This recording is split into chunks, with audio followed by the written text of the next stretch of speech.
И в Междуречье, и на территории, кстати, минойской цивилизации, крито-микенской цивилизации таких миксантропических образов достаточно много.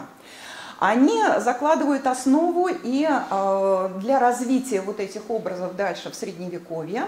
И здесь мы с вами сейчас уже посмотрим, да, собственно, две иконографических линии, одна из которых привела к геральдике западноевропейской, которую у нас как раз будут использовать, когда будут создавать герб Зеланд. Вот. А вторая, собственно, иконография вот тех в эпоху Золотой Орды и Казанского ханства, иконография в декоративно-прикладном искусстве образа дракона. Поэтому, да, бестиарий средневековый, основанный и на зверином стиле, и на всевозможных литературных фантастических повествованиях, и просто на фантазии художников, он представляет нам очень много вот таких вот образов, понятно, основанных и на идее Гидре. Ну вот вполне наш Зеланд почти, потому что здесь и крылья, и змеиный хвост, и лапы у нас лапы птичьи, и мордочка, ну, напоминающая собачью. Классический уже виверна-дракон направо у нас на двух лапках. Это средневековый вариант Василиска. Здесь с Василиском все тоже достаточно сложно, потому что он идет еще из античности, как действительно с тяжелым взглядом змей, а потом в средневековом бестиарии он уже превращается вот в такой микс петуха, крылатого петуха, змеи-петух. Вот так будем говорить. И несколько раз в геральдике XVII века Зеланд Казанский назван Василиском. Назван Василиском, поэтому это тоже по типологии как бы наиболее близкий образ. Тоже замечательно. Здесь у нас корона, наверное, да? Близкая к Зеланду. Да, ну и тоже классический вариант дракона с крыльями летучей мыши. И затем уже эти драконы, да, они и в средневековую геральдику западноевропейскую, и в архитектуру, вы знаете, и в готические соборы, так как готический собор, да, он вмещает абсолютно всю Вселенную и все, что связано с адом и с этими адскими существами.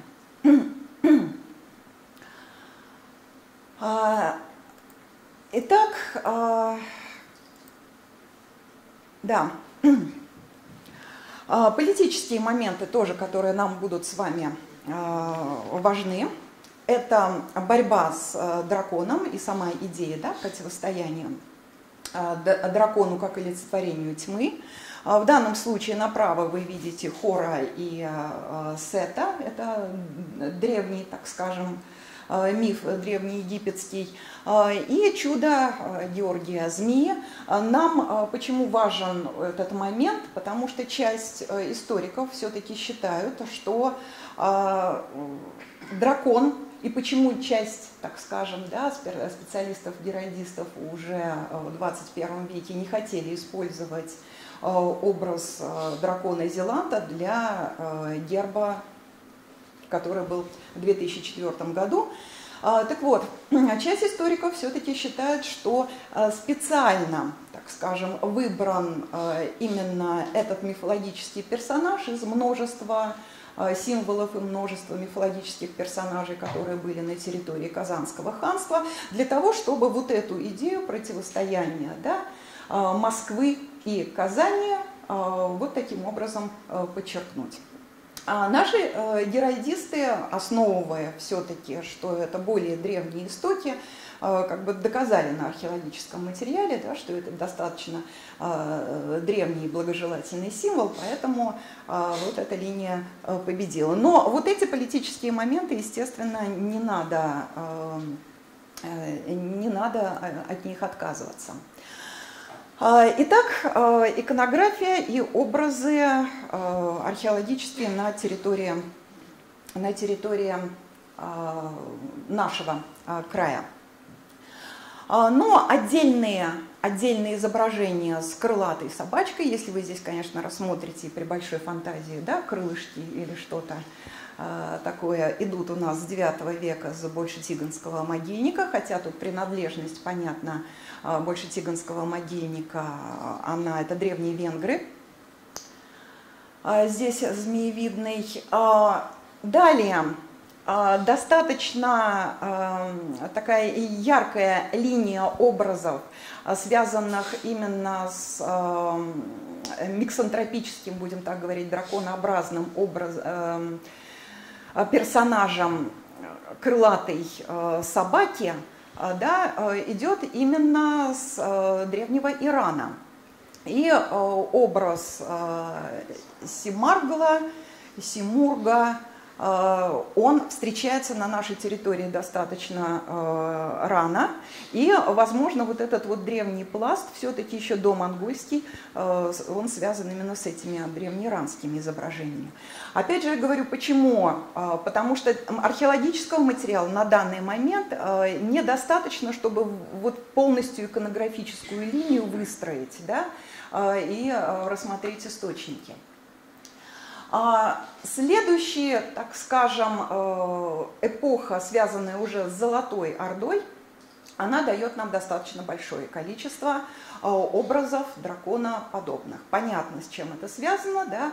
Огромные территории, диалог культур, очень мощное влияние, конечно, и китайской культуры, и часть ученых все-таки настаивает на то, что наш Зеланд, как дракон Зеланд, он возникает под воздействием именно вот этой дальневосточной китайской линии через Золотую Орду, через чингизидов, потому что именно у чингизидов с 13-14 века, ну, к концу 14-го чуть меньше, достаточно много образов драконообразных, и именно в элементах воинской одежды.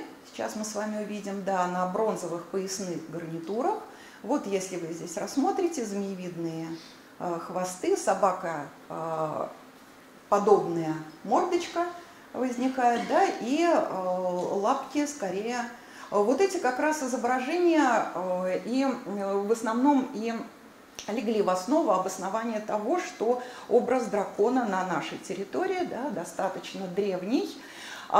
Момент, который сейчас спорным является, то есть в эпоху Золотой Орды этот образ однозначно был и на нашей территории, и затем в Казанском ханстве.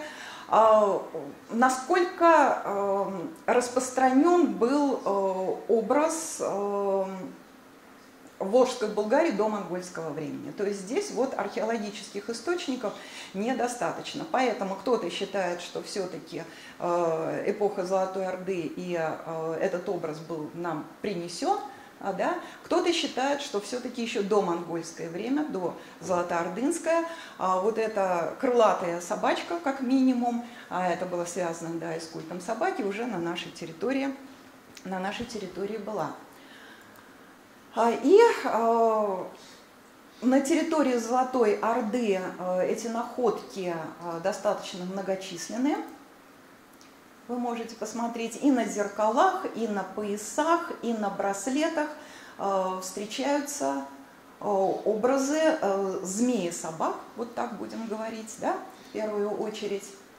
Да, вот здесь бронзовая накладка с изображением дракона, она реконструируется как на небольшом кошельке. Здесь можно увидеть змеевидных существ. Вот здесь достаточно на поясном наборе 13 века золотоордынского тоже у нас возникает образ дракона.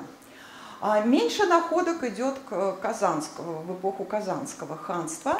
Здесь, наверное, наиболее яркий будет вот этот колчан кожаный с 16 века. Вот, если понятно, да, здесь змеевидная, так скажем, собачка. И вот это кресало, которое у нас, да, было в музее нашем МКЦ Казань, надеюсь, его восстановят все-таки в ближайшее ну или даже не ближайшее, главное, чтобы восстановили. Здесь сложно, конечно, как-то интерпретировать, но, скорее всего, в данном случае, да, тоже задняя часть этих собачек, она уходит именно в змеиный хвост. И вот эта иконография, она достаточно хорошо прослеживается. Изображения змеев в XII веке на территории Руси, как вы видите, тоже были, и, скорее всего, это тоже влияние было иранское, потому что, вспомните, повесть временных лет и 980 год, да, реформу князя Владимира, когда он выбирает 6 славянских богов и ставит им идолы, и один из них был именно Семаргл. Явно иранского происхождения, это крылатый пес, который охранял посевы. Этот образ потом и в славянской мифологии, в русской, будет очень долго присутствовать, и потом он переходит в Лубок. И в свое время, когда мы раскапывали Казанский Кремль, я помню, была очень интересная находка, здесь, по-моему, она в экспозиции не представлена, но она в закромах есть, в музее археологии. Это был печной изразец уже 18 века, поливной. Да, это было целое веселье, когда я подошла, спрашиваю, что случилось, мне говорят, мы нашли чебурашку. Мы нашли чебурашку. Вот, и показывают этот печной изразец. Там стоит собачка в рубахе, в косоворотке, то есть действительно такой мультяшный немножко образ, с большими ушами, и в каждой руке держит по зеленому кусту, из каждой руки вырастает по зеленому кусту. То есть это вот лубочный вариант, уже более поздний, как раз получается этого как раз образа Семаргла. Ну и вот это вот загадочное изображение, достаточно спорное. Оно датируется, да, 1705 годом, вы видите, Карлус Алярд, который, да, приводит к